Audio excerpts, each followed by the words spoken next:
안녕하십니까. 암 발생과 치료 원리 시리즈의 6부 이야기를 시작하겠습니다. 저는 지금까지 암 조절 닌자들의 몇 가지 예를 소개해 드렸는데, 이번에 그 예시의 마지막으로 BCL2를 이야기하고자 합니다. 그 이유는 BCL2가 세포의 죽음을 조절한다는 특이한 특성이 있기 때문입니다. 우리 몸의 장기나 조직에 있는 세포의 수는 얼마 전이나 지금이나 별반 차이가 없어 보이고 앞으로도 그럴 것 같습니다.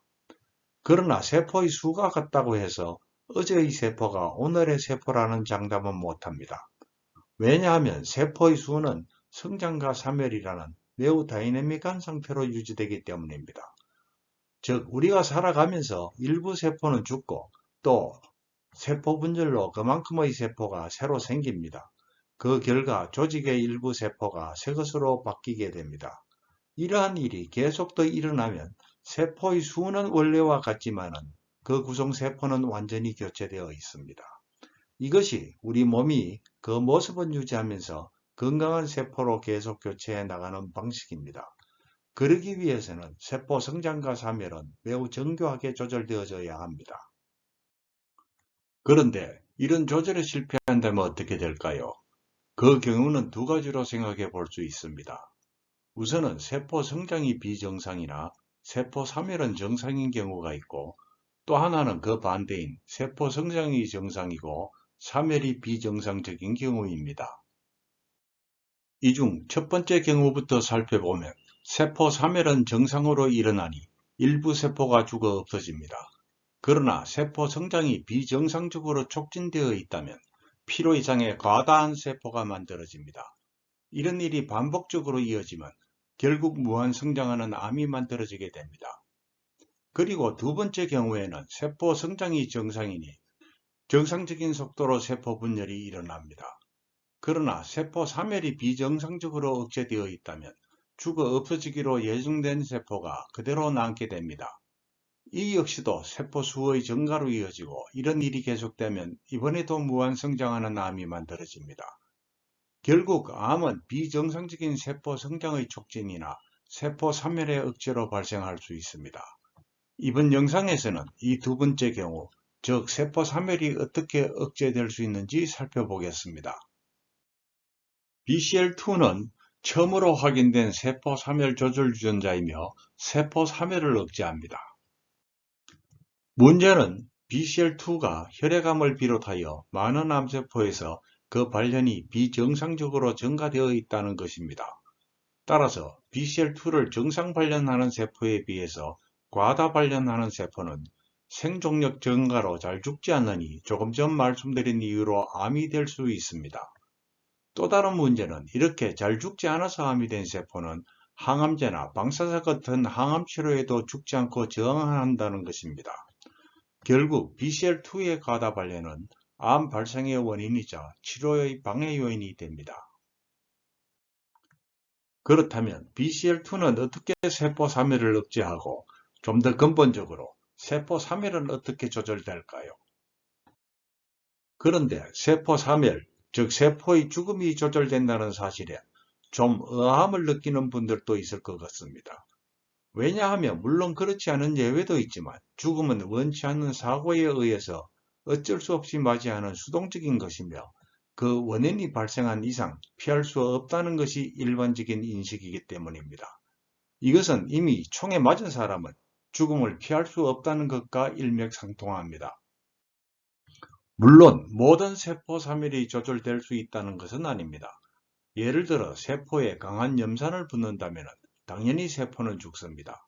그러나 이와 같은 사고사는 조절이 되지 않습니다. 조절이 가능한 세포의 죽음은 프로그램드 셀데스라고 부릅니다.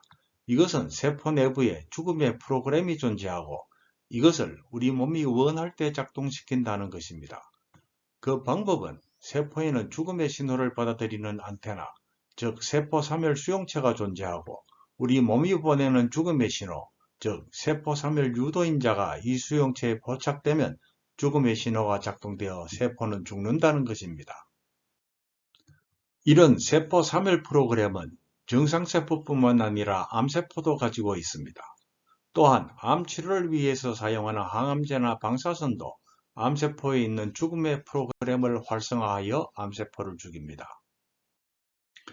그래서 프로그램드 셀데스를 유도할 수 있는 것은 우리 몸에서 만들어지는 세포 사멸 유도인자, 그리고 항암제와 방사선같이 외부에서 투입되는 물질이나 에너지를 포함하여 아주 다양하며 이런 것을 총칭하여 세포 사멸 자극이라 부릅니다. 여기에서 당연히 죽음의 프로그램이 무엇인가라고 궁금해하실 분도 있을 것 같습니다. 이 프로그램은 세포 내 여러가지 인자들의 연쇄적인 작용으로 작동되는데 그 정체는 매우 복잡하여 언젠가 기회가 된다면 말씀드리겠습니다. 다만 이 세포 사멸 과정을 밝히는데 수많은 연구자들이 오랜 노력을 하였고 가장 큰 공로를 인정받는 노벨 생리의학상은 MIT의 하워드 호비츠 박사가 2002년에 수상하였습니다. BCL2는 이 죽음의 프로그램을 억제하여 세포를 살립니다. BCL2가 어떻게 그렇게 할 수 있는지 규명하는 과정에서 BCL2와 구조가 비슷한 많은 유전자들이 발견되었고 이들을 총칭하여 BCL2 계열인자, BCL2 패밀리라고 부릅니다. 이들 모두 세포 사멸을 조절하는데 BCL2처럼 세포 사멸을 억제하는 것도 있고 오히려 촉진하는 것도 있습니다. 세포 사멸을 억제하는 그룹에는 BCL2 외에도 BCLXL, BCLW 같은 것들이 있고 세포 사멸을 촉진하는 그룹에는 벡스100 같은 것이 있습니다. 그럼 이런 인자들은 어떻게 세포 사멸을 조절할까요? 그 방식을 세포를 살릴 수 있는 BCL2와 죽일 수 있는 벡스를 가지고 설명해 보겠습니다. 이들 둘은 서로 결합할 수 있는데 이것은 벡스가 세포를 죽이지 못하도록 BCL2가 잡고 있는 상황입니다. 따라서 이 상태에서는 죽음의 프로그램이 잠겨 있어 세포는 살아 있습니다. 그러나 세포가 사멸 자극에 노출되면 BCL2가 벡스를 잡지 못하고 떨어져 나갑니다. 이제 자유로워진 벡스는 잠겨있던 죽음의 프로그램을 열 수 있는 열쇠로 작용합니다. 그래서 결국 죽음의 프로그램이 열리고 세포 사멸이 유도됩니다. 그러나 BCL2가 지나치게 많으면 세포 사멸 자극으로 BCL2가 벡스로부터 떨어져 나가도 다른 BCL2가 금방 그 자리에 들어와서 벡스를 다시 잡기 때문에 세포는 사멸 자극이 있어도 죽지 않는 것입니다. 그렇기 때문에 BCL2를 가다 발견하는 암세포는 항암제나 방사선 치료에 죽지 않고 저항한다고 말씀드렸습니다. 이를 해결하기 위하여 BCL2에 대한 표적 치료제 개발이 시도되었습니다. 그 전략은 BCL2가 벡스를 잡아 암세포의 죽음을 억제하니 이들의 결합을 방해하는 물질을 투여하여 벡스를 자유롭게 하는 것이었습니다. 그러면 벡스가 죽음의 프로그램을 열어 암세포를 죽일 것이라 생각되었습니다. 다행히 그 전략의 성과는 완성이 되었고 BCL2를 가다 발견하는 혈액암 치료에 쓰이는 베네토크렉스를 비롯하여 몇 가지 더 있는 것으로 알고 있습니다. 이것으로 세포 사멸을 억제하는 BCL2의 가다 발견이 암을 일으키고 암 치료를 방해하는 원리와 그 해결 전략을 살펴보았습니다. 이것으로 본 시리즈에서 암 조절 유전자에 대한 소개는 마치겠습니다. 다음부터는 암의 특성, 암의 재발과 전이, 그리고 암 치료 기술들의 작용 원리를 살펴보겠습니다. 그 이야기는 7부부터 시작하도록 하겠습니다. 경청해 주셔서 감사합니다.